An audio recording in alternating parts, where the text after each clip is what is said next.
And members, what Ruku is going to say is akin to a maiden speech, but this one is now a farewell speech. We shall hear him in total silence. I've given him 5 minutes to say what he wants to say, and then take his leave if he wishes. Thank you, Honorable Speaker. Honorable Speaker and members, first and foremost, I would like to extend a very big thank you to the Almighty God for the opportunity to serve the people of Bere North in the 13th Parliament since August 2022. It has been the honor of my life to be of service to my constituents as their representative in the Parliament for 2 years and 7 months so far. Let me also express my sincere appreciation to you, Honorable Speaker, my colleagues in the House, and to the clerk of the National Assembly for remarkable support that you have accorded me during my time at the National Assembly, for the friendship and cooperation from each one of you. During my time here at Parliament, I have been an active member of the Departmental Committee on Delegated Registration, as well as Select Committee on Delegated Registration, and Departmental Committee on Tourism and Wildlife. I have taken time to reflect immensely on the 2.5 years that I had the privilege of serving in the National Assembly, and underline the strides I have made through the various legislative tools I initiated as an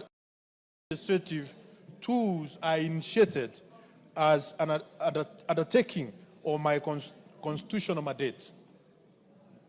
In the regard to bills, as a first-time member of the National Assembly, I have been able to propose several bills that are in various stages of the legislative process, including the Anti-Corruption and Economic Crimes Amendment number 2 Bill of the National Assembly, number 40 of 2023, which sought to amend the Anti-Corruption Economic Crimes Act number 3 of 2003 to remove the delays and undue criminalization of administrative action undertaken in the course of public procurement, which are as a result of flaws in the procurement laws.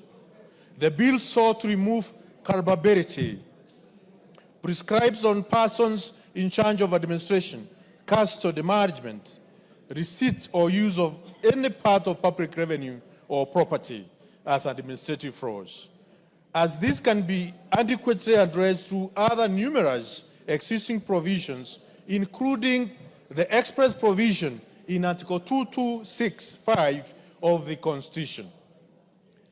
Number 2, the Assembly and Demonstration Bill, National Assembly Bill number 28 of 2024, which sought to give effect to the provision of Article 37 of the Constitution, which provides for the right of a person to assemble, demonstrate, and present petition to the public authorities.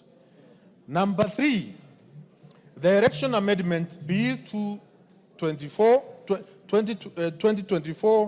the Virtue Asset Bill 2024, the Data Protection Amendment Bill 2023, and Public Procurement and Asset Disposal Amendment Bill 2023, as well as Sustainable Development Bill 2024. I also tabled multiple motions in the period of my service. I proposed various motions seeking the resolution of the House on different critical national and regional matters, particularly motion on developmental policy and funding for junior secondary schools. This was aimed at addressing funding and policy gaps in junior secondary schools, inadequate infrastructure, shortfalls of technology in JSS,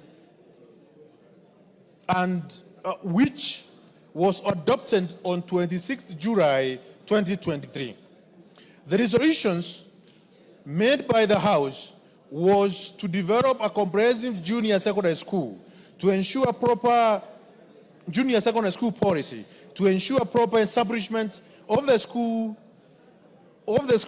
and also a clear implementation framework for the competency-based curriculum, and provide a funding plan for successful implementation of the curriculum. Honorable Speaker, I also and a motion on adoption of government-to-government model to acquire and supply fertilizer to farmers at a subsidized cost. Also, the motion on adoption of government-to-government agreement to facilitate local assembly of essential equipment for electricity connection. Motion number 4 on framework of government-to-government on importation and distribution of essential foodstuffs and goods, as well as adjournment motion on the new financing model for the universities, colleges, and technical institution students. Honorable Speaker, beyond registration and policy making, I sought accountability from an executive through 6 statements from chairpersons of various committees, namely 1, statement on payment of the last expense and death gratuity under the NHIF and Public Service Superannuation Scheme. This was in response to the plight faced by bereaved families, particularly the over 800 dependents of persons who died during the COVID-19 period, whom remain uncompensated despite being covered by these schemes. Number 2, statement on sale of Roundup in the country by Bayer East Africa Limited. Minister nominee, you have 2 minutes to finish. I expressed my concern over the continued sale of Roundup toxic herbicide in Kenya market, despite legal action and compensation in other jurisdictions. It still remains in Kenyan market. I question why the manufacturer was still permitted to sell the dangerous pesticide in the country. Number 3, statement on measures being taken to boost the manufacturing sector in the country. Number 4, statement on settlement of Gire Market squatters in Bere North constituency. Number 5, statement on tax incentives claimed by developers operating enterprise within the special economic zones. And number 6, statement on development of mass rapid transit corridors in Nairobi metropolitan area and the role of Nairobi Metropolitan Area Transport Authority.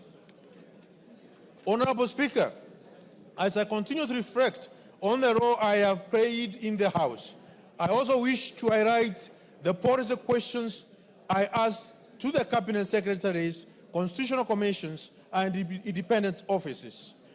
Public service in the area is an area that covers many facets, and being a representative of the people, I oversighted the area of agriculture, anti-corruption, and education, among others, as follows. 1, question to the Minister of Agriculture and Livestock Development regarding the supply and distribution of subsidized fertilizer across the country in preparation of the planting season. Question 2, Ethics and Anti-Corruption Commission on the status of monies and properties recovered by Ethics and Corruption Commission under the Proceeds of Crime and Anti-Money Laundering Act. Number 3, question on the Ministry of Agriculture, Livestock and Development on the adverse effect of Roundup and upside on the ecosystem on humans. How much of that statement is left? 2 minutes, Honorable Speaker. 2 minutes. 1 page remaining.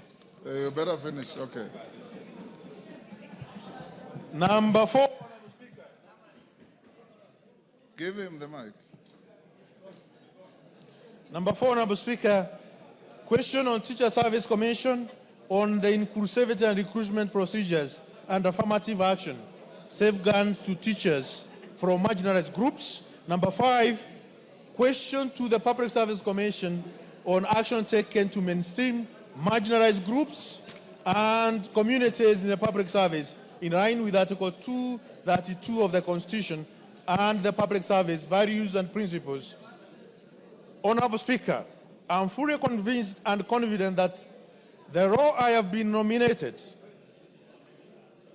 to in the executive to be an extension of the work I have begun here in Parliament. As a registrar, I was guided by the call to be faithful and diligent in the service to the people. As a Cabinet Secretary for Public Service, Human Capital Development, and Special Programs, the same oath will continue, only on the broader scale and with even more greater responsibility. I am reminded of the ones in the Gospel of St. Luke, chapter 12, verses 48. To whom much is given, from him much will be required, and to whom much has been committed, of him they will ask much more. Honorable Speaker, I am proud to have faithfully represented the people of Barren North and have contributed to legislative agenda and reparations whose impact will endure beyond my time here. Indeed, should my nomination be approved, which has been approved. Yes, your nomination has been approved. Indeed, with my approval, which was done this morning, I will continue to engage with the House though from the other side, particularly during question time and other matters of oversight. Even then, the commitment remains the same: public service to the people of Kenya. I thank you, Honorable Speaker. I thank each one of you, honorable members of this great House. And I thank the people of Barren North for giving me an opportunity to serve in this House and also to serve them as well as the people of Kenya. I thank you, Honorable Speaker. Thank you, Honorable Ruku. Honorable members, let's put questions at orders number 8, 9, 10, 11, and 12. Then we call in the CS Treasury. Order number 8, special motion. Consideration of a nominee for appointment as Principal Secretary, State Department for East African Community Affairs. Question to be put. Members on their feet, take your seats. Honorable Ruku, you may now exit.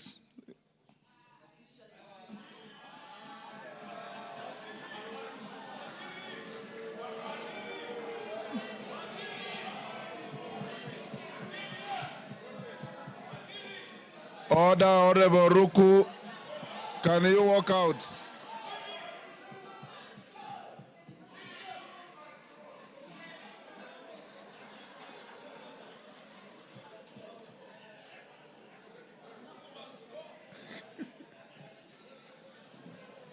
Order. Honorable members, I now put the question at order number 8, which is that taking into consideration the findings of the Department